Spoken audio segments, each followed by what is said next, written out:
शान्ताकारं भुजगशयनं पद्मनाभं सुरेशं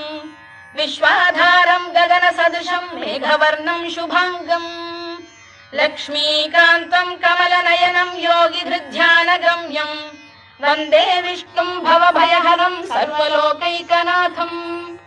मेघश्यामं पीतकौशेयवासं श्रीवत्साङ्कं कौस्तुभोद्भासिताङ्गम् पुण्योपेतं पुण्डरीकायताक्षं विष्णुं वन्दे सर्वलोकैकनाथम् नमः समस्तभूतानामादिभूताय भूभृते अनेकरूपरूपाय विष्णवे प्रभविष्णवे सशङ्खचक्रं सकिरीटकुण्डलं सपीतवस्त्रं सरसीरुहेक्षणं सहारवक्षस्थलशोभिकौस्तुभं नमामि विष्णुं शिरसा चतुर्भुजम् छायायां पारिजातस्य हेमसिंहासनोपरि आसीनम्